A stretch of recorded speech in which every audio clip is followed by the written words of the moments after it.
זהו הסיפור על אבא שלי. אריה, בן לאמא ברכה ואבא מרדכי, שעל שמו נקרא אחי. לייבלי בפי דודה שרה. אבא נולד בסרני אשר בחבל וולין. כל משפחתו נרצחה על ידי הצורר הנאצי. אבא ברח וניצל. הצטרף לפרטיזנים ביערות.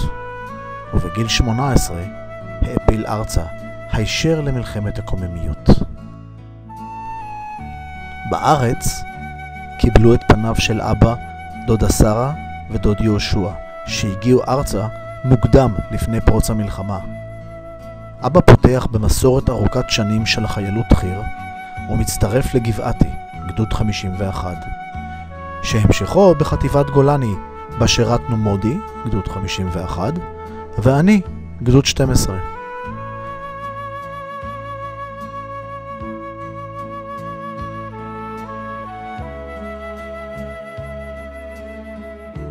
חברות אמיצה נרקמת בין אבא לחברים מהצבא, איזי, צבי נדיבי ועוד, שאת פירותיה חווינו כילדים בביקורים ופגישות משפחתיות. וגם פגישות מחזור יש לנו. נראים קצת אחרת אמנם, אבל הנוסטלגיה שווה כל חפירת שוחה או מסע מזורז. היכרות מיוחדת עשה אבא אז עם ברן, המקלע כמובן, לא האלוף.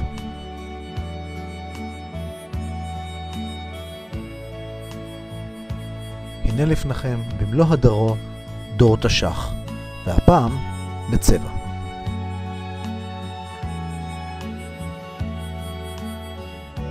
מפועל בניין עברי למזכיר המעבדה בקופת חולים זמנהוף, שם אהבתי בילדותי לשחק עם חיות המעבדה, דרך לימודי מנהל בתי מלון לניהול בתי הערכה של קופת חולים הכללית בכל רחבי הארץ, מדרום ועד צפון. אז כפי שראינו, זהו אבא וזוהי אמא. כאן הם עדיין לא נפגשו. יפה, תסכימו איתי. אמא לאה ואבא אברהם, על שמו נקראתי. אמא גדלה בבאר טוביה, משקים, פרות, כמו נהלל, אתם יודעים.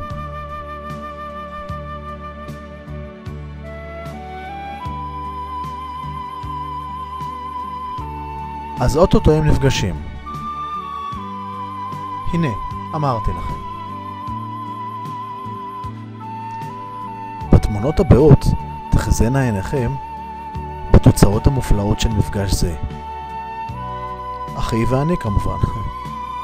בתחילה גרנו בקריית שלום, אחר כך ברמת אביב הישנה והטובה.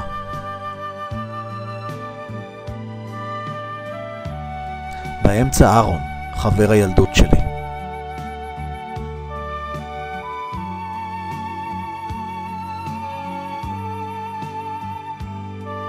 בת משפחה נוספת הייתה מיקי הכלבה. מאז ומתמיד אהב אבא בעלי חיים.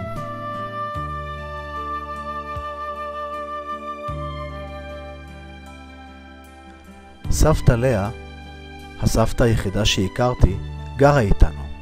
הורים לא מפקירים, אמר אבא. היא תהיה איתנו.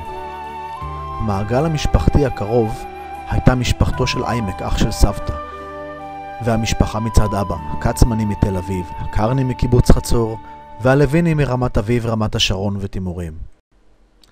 גם דוד אושר היה מגיע אחת לכמה שנים לביקור. מותה של אמי האהובה חתם פרק זה, ופרק חדש נפתח בחיי שתי משפחות כשרותי ואבא הכירו. אגב, איני יכול להתאפק מהפניית תשומת לבכם בשלב זה לקונטסה המיתולוגית. עברנו מבת ים ורמת אביב לחולון. רותי, אבא, ליאורה, מודי ואני. טיילנו לא מעט, כפי שאתם רואים, הרחנו והתארחנו לא מעט.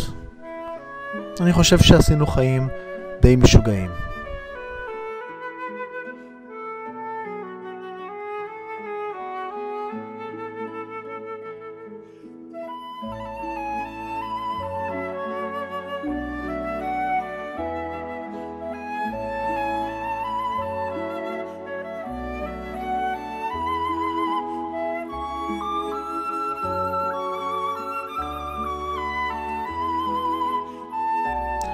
לחוג המשפחה הקרובה נוספו הצימטים בבת ים, אסתר ומשה ההורים של רותי, וכל משפחתו של מנחם אחיה.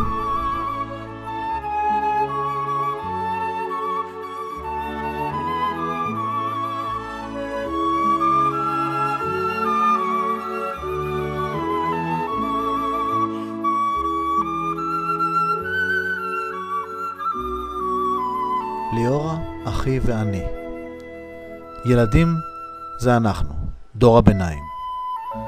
אבל גולת הכותרת האמיתית הינה כמובן העתיד, הנכדים. אז מה היה לנו? סער ושירי, ליאורה ונחצ'ה.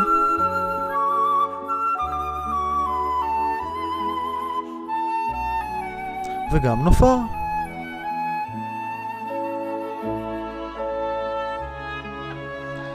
כמו כן איילת וניצן לאביבה ואבי.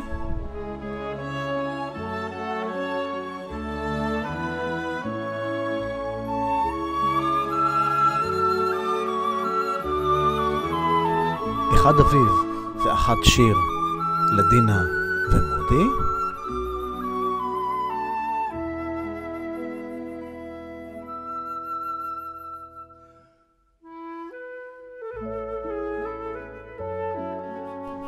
ורגע, בל נשכח את הנינה נויה משירי וצפריר.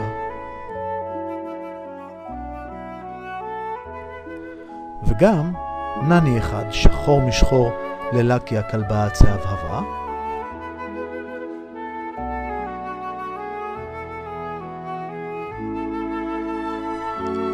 מודי היה ילד חייכן מלחיים אך רגיש. בילדותו סבל מברונכיטיס.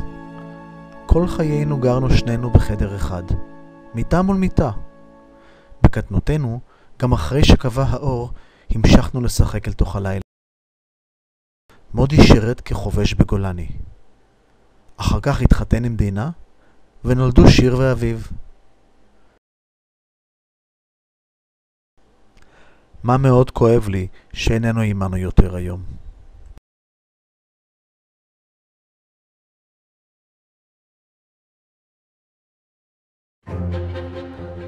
טוב, פה יש לנו תופעה מיוחדת. כילד, אני זוכר כמה אהבתי להיות על הכתפיים של אבא. והאמינו לי שהייתי שם הרבה. היו גם מחלוקות עם אחי, תורו של מי עכשיו? עניין לא פשוט כלל ועיקר. אני זוכר גם המון בילויים בים. סידני עלי, חוף תל ברוך. תרגעו, הבנות עדיין לא הגיעו לשם אז. לאבא יש קשר מקסים ומיוחד עם ילדים. התקניתי בו תמיד על כך, כי לצערי לא ירשתי ממנו תכונה זו.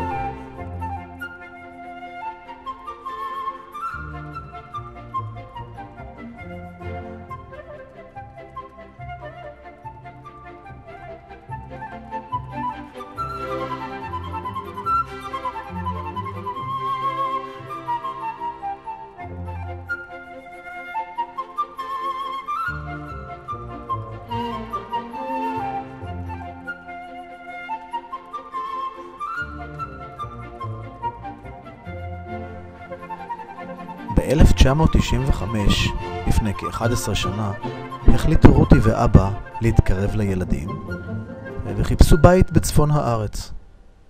מרוב תנופה שלקחו, הברקסים מצאו אותם רק בכפר ורדים. בכפר ורדים מצאו בית חם, סביבה כפרית נפלאה, חוג נהדר של חברים ומכרים חדשים, חוגים, פעילויות, טיולים, ומה בעצם לא? כיף להם. וכיף לנו שכיף להם.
ב-1990, כשהיינו בשנת שבתון במילווקי, באו אלינו רותי ואבא לביקור.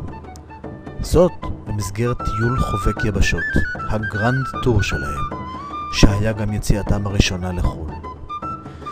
זה היה ביקור אצלנו, אצל בברלי ובוב בוושינגטון, אצל ג'ראלד ווילמה בלוס אנג'לס, בהמשך דרך אירופה שם נפגשו עם שירי וסער להמשך טיול. וגם שהו אצל אליזבת חברתה של רותי בשוויץ.